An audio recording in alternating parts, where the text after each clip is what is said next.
পরিত্যক্ত টিনের ঘর, ভেতরে ছড়িয়ে ছিটিয়ে রয়েছে মাংস। এসব মাংস বাজারে বিক্রি করা হয়, তবে এগুলো গরুর মাংস নয়, ঘোড়ার।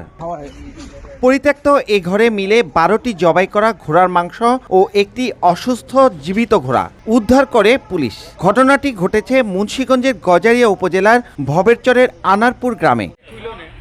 পুলিশ ও স্থানীয়রা জানায়, ঢাকা চট্টগ্রাম মহাসড়ক সংলগ্ন পরিত্যক্ত বাড়িটিতে দীর্ঘদিন ধরে একটি চক্র গোপনে নিষিদ্ধ কার্যক্রম চালিয়ে আসছিল। অভিযোগ রয়েছে, চক্রটি বিভিন্ন স্থান থেকে অসুস্থ ঘোড়া কম দামে কিনে সেগুলো গরুর মাংস হিসেবে বিভিন্ন হোটেলে বিক্রি করত। আমরা অনেকদিন ধরে শুনি এই জায়গায় ঘোড়া জব হয়, তো আমরা উৎপত্তি থাকি যে এটাকে আমরা জ্যাম্বে হোক এটা নির্ধারণ করবো। তো আমরা অনেকদিন আসা যাওয়া করে কিন্তু পাইনি। আমরা গ্রামবাসী কিছু লোকরে আসা দেখি এই জায়গায় অনেক ঘোড়া আমাদের তেল পেয়ে ওই লোকগুঞ্জরে তারা যার যন্ত্রপাতি নিয়ে সে পলাই গেছে। ঘোড়ার গোস্তকে গরু গোস্ত হিসাবে সাপ্লাই দিত, তার সিনটা হচ্ছে এখানে ব্যাগ, প্রচুর ব্যাগ পাওয়া গেছে, ব্যাগের ভিতরে গোস্তও পাওয়া গেছে। কিছু লোক অস্ত্র নিয়ে দৌড়ে চলে গেছে, তাদের হাতে তো বিভিন্ন ধরনের আপনার ছুরি বা দামা থাকে, এই জন্য তাদের ধরতে পারে নাই।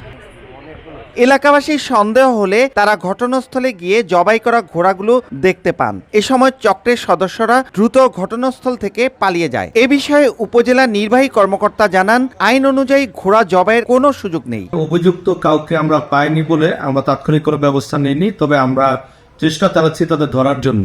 যদি ধরা হয় তাহলে উপজেলা প্রশাসনের সহযোগিতায় আমরা তাদের বিরুদ্ধে আইনানুগ ব্যবস্থা নেব। সবচেয়ে বড় ভয়ঙ্কর যে বিষয় সেটি হচ্ছে এই স্থানে কিছু গর্ত, আমরা কবরের মতো কিছু গর্ত দেখতে পাই, সেখানে অনেক হাড়গোড় ছিল, যেটা দেখে আমরা বুঝি যে এই চক্রে হয়তো বা বিগত বেশ কিছুদিন যাবৎ এই কাজটা এখানে পড়ে আসছে। তবে এইটা যেহেতু আমাদের দণ্ডবিধি অনুযায়ী, দণ্ডবিধির 429 ধারা অনুযায়ী এটা প্রাণী হত্যা এবং এটি একটি আমলযোগ্য অপরাধ।